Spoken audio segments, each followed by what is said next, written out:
네, 하이닉스 주주 여러분들 반갑습니다. 그리고 반도체 관련되어서 그 종목을 보유하고 계신 분들은 정말 선택을 잘하신 겁니다. 그 말씀 먼저 드리고요. 자, 제가 이 반도체 관련해서는 계속해서 좋다는 이야기를 드리고 있어요. 근데 좋은 이유는요, 한 가지 내용입니다. 한 가지. 자, 지금 2차 전지 관련된 내용으로 인해서 시장이 굉장히 좋지 않은 모습을 보이고 있는데, 지금 오늘 같은 경우에도 보면요, 보세요. 자, 이 내용입니다. 코스피 일단 1.3% 하락 중이고 코스닥이 1.5% 하락 중입니다. 물론 미증시도 하락을 보인 것은 맞고요. 그리고 파월도 안 좋은 코멘트를 했죠. 근데 파월이 안 좋은 코멘트를 하는 건 뻥카입니다. 뻥카. 왜 그러냐면요, 지금 10년물 국채금리가 굉장히 큰 폭으로 올라가고 있어요. 근데 저는 10년물 국채금리가 올라가는 것에 대해서는 전혀 걱정하고 있지 않습니다. 왜 그러냐면 10년물 국채금리는요, 기본적으로 기준금리에 연동하게 됩니다. 근데 상대적으로 10년물 국채금리가 기준금리 대비해서 낮았어요. 왜 낮았을까요? 10년 뒤에는 5.5%의 금리를 유지하지 못할 가능성이 높다. 이 부분이 그 시장에 녹아 있었기 때문입니다. 그런데 지금은 올라오고 있다는 건 지금 금리가 5.5%대로 유지될 수 있는 그럴 가능성을 시장이 보이고 있는 겁니다. 그래서 국채금리가 원래 4% 정도에서 계속해서 올라오고 있다가 이번에 확 한번 튄 거죠. 근데 이런 부분은요, 정상으로 가는 과정입니다. 그 정상으로 가는 과정이 무슨 이야기냐? 자, 요 내용입니다. 잘 보세요. 요 내용인데 이건 10년물 금리와 2년물 금리의 금리 차입니다. 금리 차. 이렇게 한번 생각해 볼게요. 내가 1년 동안 돈을 빌리는 게 이자가 쌉니까? 아니면 10년 동안 돈을 빌리는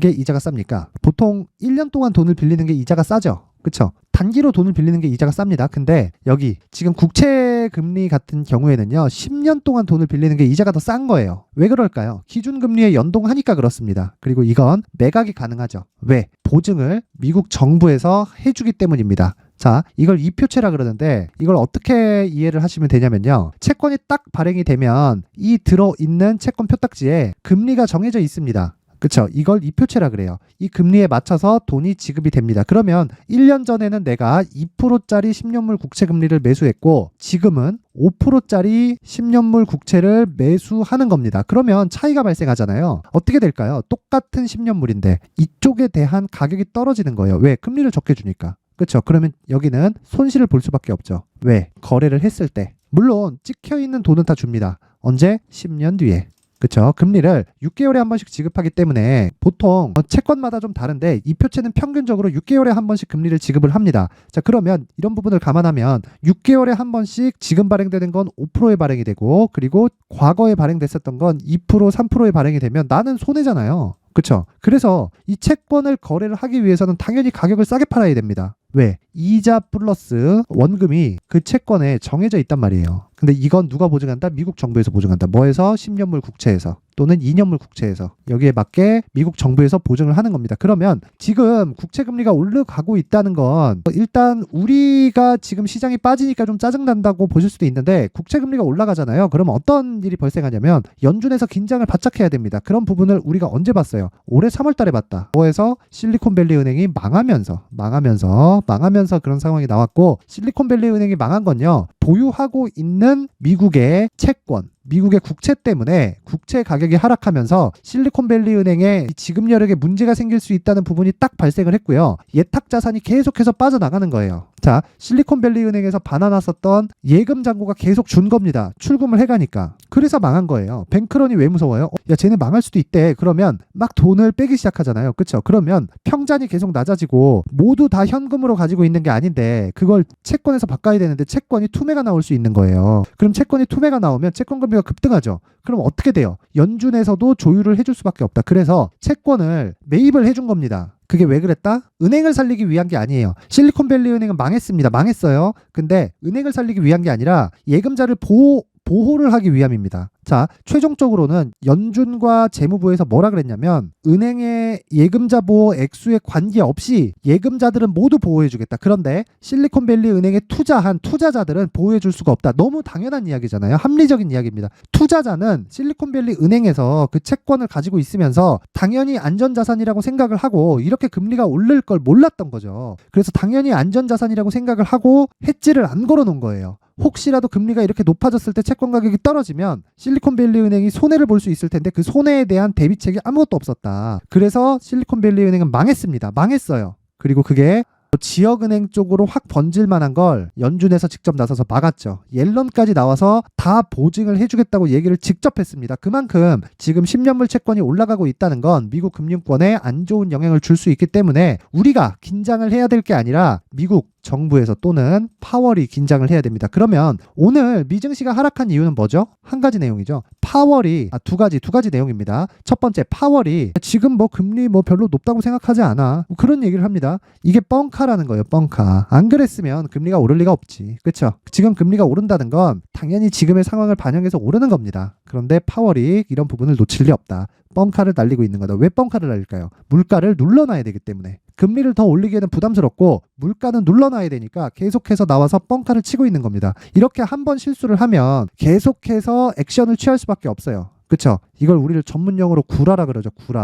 구라입니다. 근데 미증시가 왜 이렇게 빠졌을까? 그 두 번째 이야기는 테슬라의 실적 때문입니다. 실적 때문에 시장이 반등이 나왔는데 그 실적에 대한 경고성 메시지들이 조금씩 나오고 있어요. 예를 들어서 엔비디아 같은 경우에도 실적이 좋을 것이라는 내용이 있었지만 뭐가 있었죠? 중국 쪽에 대한 뭔가 좀 수출 규제나 그런 쪽에 들어오다 보니까 실적 이거 제한 걸릴 수도 있겠는데 그래서 하락. 테슬라는 실적 까봤더니 얘네 별론데 그래서 하락. 근데 테슬라는 실적이 가장 늦게 빠졌습니다. 가장 늦게. 근데 그만큼 상승폭도 상대적으로 저가 대비 폭은 큰데 회복기를 보면 그 회복에 대한 부분이 엔비디아에 비하면 현저히 떨어진다. 그러면 그만큼 금리가 높아지는 데 따라서 이미 실적에 대한 할인 요인을 받고 있었던 겁니다. 그래서 이제 이 주가가 올라가는 이런 상황이 나오기 위해서 뭐 채권 금리가 움직여야 된다 이런 상황은 모두 다 무시하셔도 됩니다. 자, 그런데 신기한 게 있습니다. 지금 상황이 굉장히 좋지 않은 시장의 상황이 좋지 않은 상황임에도 불구하고 하이닉스는 신고가 내버렸고요. 관련된 종목들 보겠습니다. 자,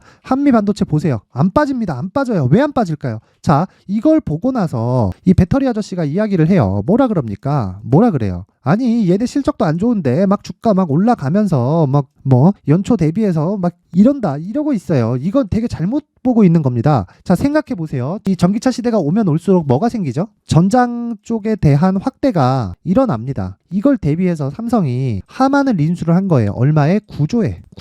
그쵸? 이쪽을 인수하면서 전장 쪽에 대비를 해놨고요. 2018년도에 삼성에서 300조 투자를 했습니다. 300조 투자. 이 중에는 5개 신수종 사업을 발표를 했는데 그 5개 신수종 사업 중에 뭐가 있느냐? 자, 첫째, 반도체. 당연하죠. 두 번째, AI. 이것도 당연하죠. 세 번째, 전장.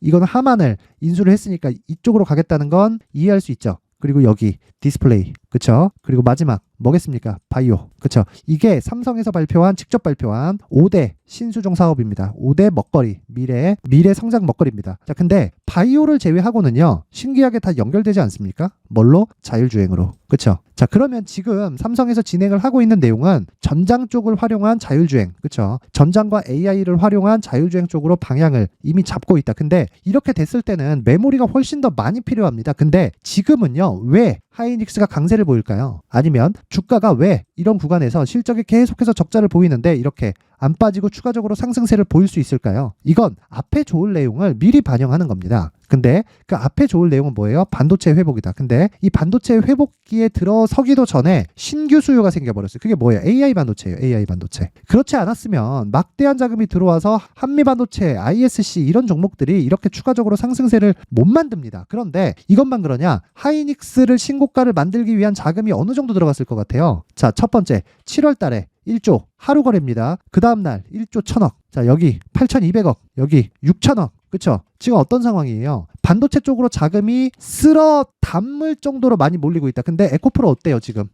반토막 났어요. 이게 왜 반토막 났을까요? 좋을 부분을 먼저 반영했기 때문이다. 2차 전지가 성장을 안 할 것이라고 생각하는 사람들이 있어요? 없어요, 없어. 저도 그렇습니다. 저는 지금 반도체를 찬양하고 있지만 반도체가 성장을 하는 이유는 어쩔 수 없이 사이클이 돌기 때문입니다. 사이클이 돌아요. 그런데 에코프로 같은 경우에는 반도체만큼의 사이클이 돌지는 않아요. 그런데 이쪽 에코프로에서 만든 양극재에 대한 뭐 기술적인 부분, 성능적인 부분이 굉장히 호평을 받고 있는 것은 맞습니다. 그런데 제가 이야기를 드리는 건 그거예요. 주가가 너무 많이 올랐기 때문에 빠지는 겁니다. 이유는 그거 하나밖에 없어요. 여기 공매도가 나오잖아요. 왜 나와요? 너무 많이 올랐거든. 150만 원. 자, 여기서 막 80만 원까지 올라갈 때 막 공매도 나오면서 다 죽었다 그랬죠. 그쵸? 얘네들은 죽을 이유가 있어요. 아니 산업이 성장하고 실적까지 확인했는데 주가가 막 쳐 올라가는데 이건 당연히 선반영을 받고 있는 거잖아요. 앞에 좋을 내용을. 그러면 선반영이 어느 정도까지 올라갈지 모르잖아요. 아니 에코프로의 실적이 3년 뒤 4년 뒤에 예상된 실적 말고 내가 확신할 수 있는 게 없잖아요. 그런데 주가가 올라가는데 거기다 대고 공매도를 친다?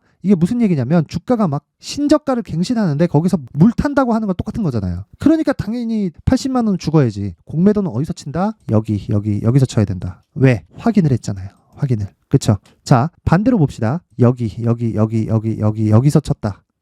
분할로. 이렇게 했으면 공매도 안 말라 죽어요. 안 말라 죽습니다. 물론 올라가면서 그쵸 보유하고 있는 하기야 뭐 한국 같은 경우에는 뭐 무차익 공매도가 하도 많고 이 불법적인 게 많다 보니까 좀 그래요. 좀 그런데 제가 지금 이야기를 드린 내용은 하나입니다. 반도체가 이렇게 강세를 보이는 이유는 HBM 새로운 수요가 발생했기 때문입니다. 그래서 제가 HBM에 대해서 간단하게 이야기를 드릴 텐데 자 여기 보세요. HBM은 간단합니다. 하이 밴드위스 메모리예요. 무슨 얘기냐? 대역폭이 넓다는 거예요. 대역폭. 대역폭이 뭐예요? 데이터가 다니는 길입니다. 이걸 어떻게 만들어요? 이렇게 층을 쌓아서 만들어요. 층을. 하나, 둘, 셋 이렇게 층을 쌓아서 만드는데 자 보세요. First in the industry with high bandwidth memory HBM technology. 자 이게 굉장히 어렵게 표현을 해놨는데 그냥 층을 쌓아서 만드는 겁니다. 층을. 네, 끝이에요. 그래서 HBM은 되게 어려운 기술이 아니에요. 단지 패키징을 어떻게 하느냐에 따라서 달라지는 겁니다. 그쵸? 자, 이 위에 한번 보면 이렇게 돼 있는 거예요. D램 다이를 계속 쌓아요. 적층을 쌓아서 높이는 거예요. 그럴수록 데이터를 많이 보내죠. 왜? AI 반도체잖아. 그치? AI에 대한 즉시 처리를 위해서는 데이터를 한 방에 빡 보내는데 여기에서는 즉시 처리돼야 되는 즉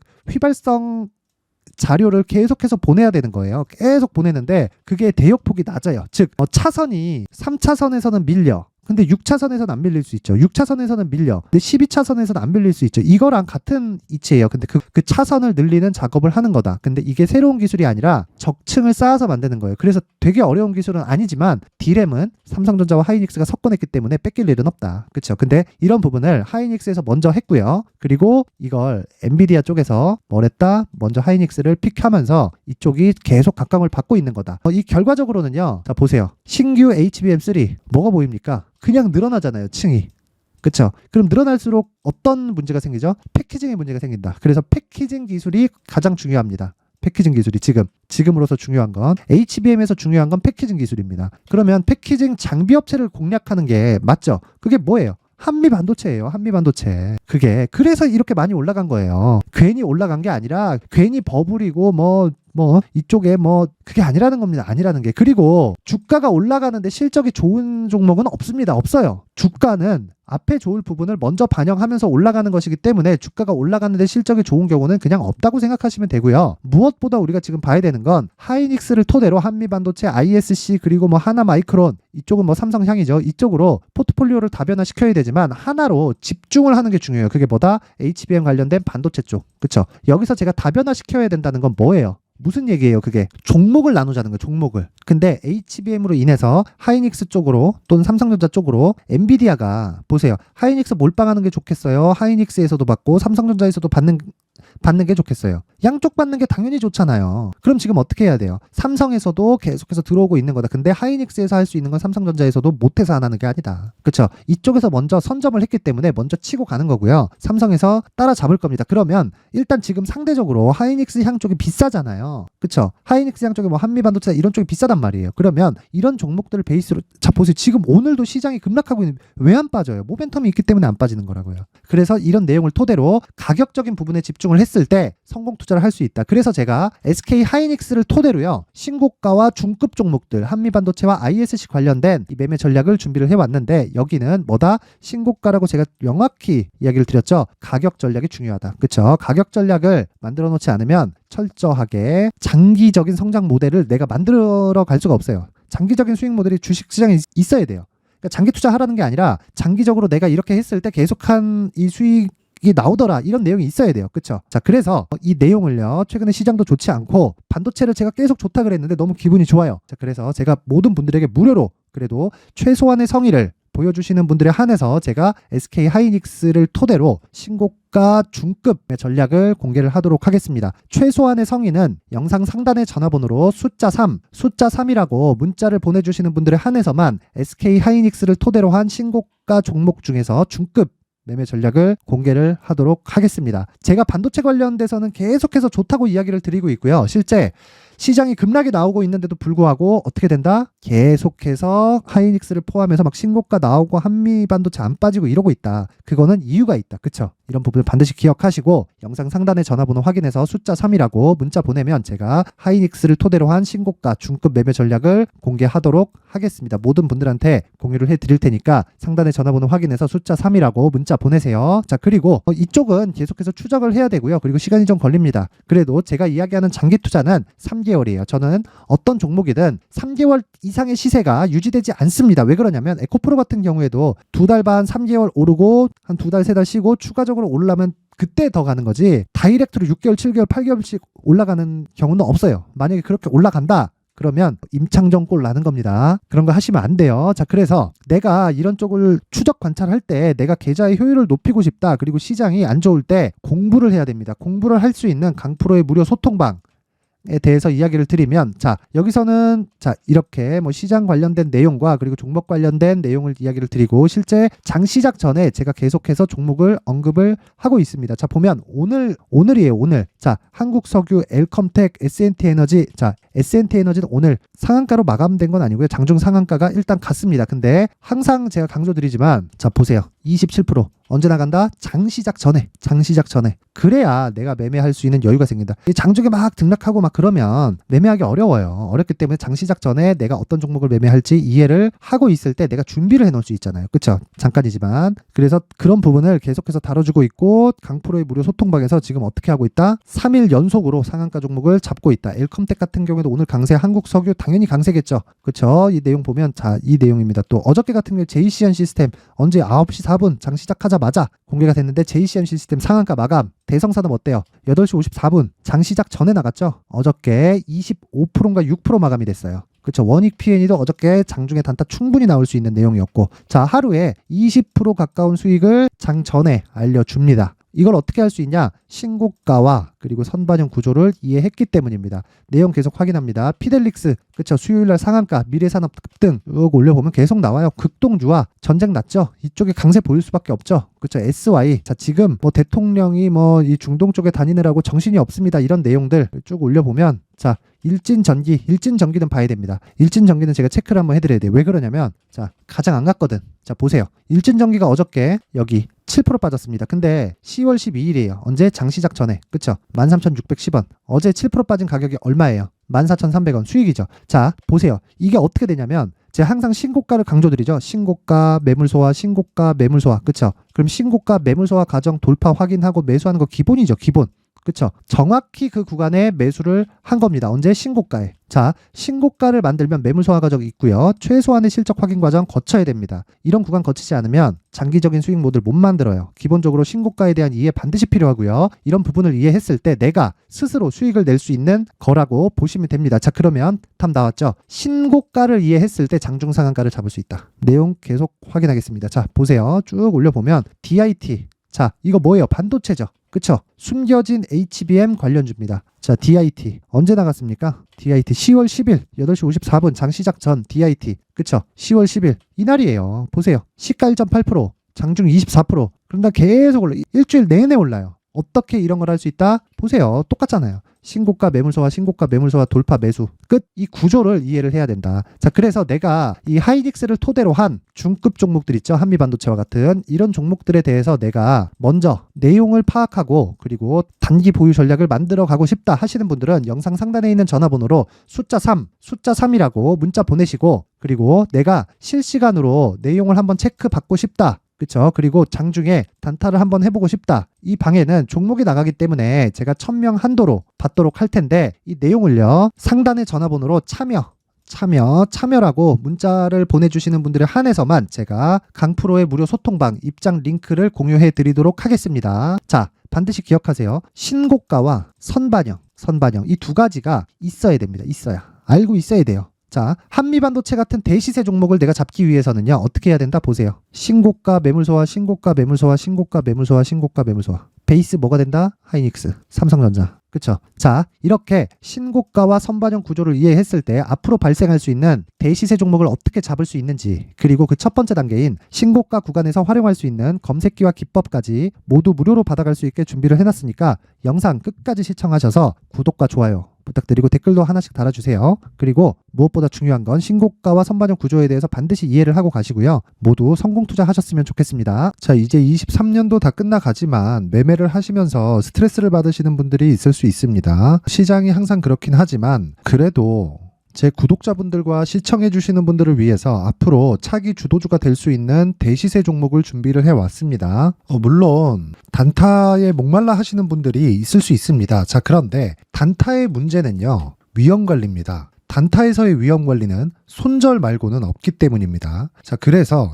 항상 제가 단타는 재능이 필요하다고 이야기를 드리는데, 단타에서의 재능은요, 단순하게 차트를 보면서 단타를 치는 기술적인 문제가 아닙니다. 손절에 대한 심리적인 압박을 이겨내면서 매매를 해야 되기 때문에 장기간 유지하기가 사실상 어렵습니다. 한두 번 해보면 할 수 있는지 없는지 알 수 있을 겁니다. 자, 그래서 단타나 짧은 수익만을 쫓다 보면요, 잦은 손절로 계좌가 망가지는 건 순식간이고요. 그만큼 수익하고는 거리가 멀어지겠죠. 장기간 유지하기가 어렵기 때문입니다. 결과적으로 주식시장에서 돈을 벌기 위해서는요, 어떤 계기를 만들어야 되는데 그 계기는 한 종목에 비중을 실어서요, 수익을 보는 것 말고는 없습니다. 쓸데없이 잦은 매매를 하지 말라는 이야기고요. 그리고 한 종목에 비중을 실을 수 있어야 된다는 겁니다. 그런데 이 비중을 실는 과정에서 성장 산업군에 대한 이해가 필요하다는 겁니다. 이 부분을 반드시 기억을 하셔야 돼요. 자, 이런 성장 산업에 대한 구조와 제가 앞서 말씀드렸던 신고가 그리고 선반영 구조에 대해서 이해를 했을 때 이런 매매를 할 수 있게 됩니다.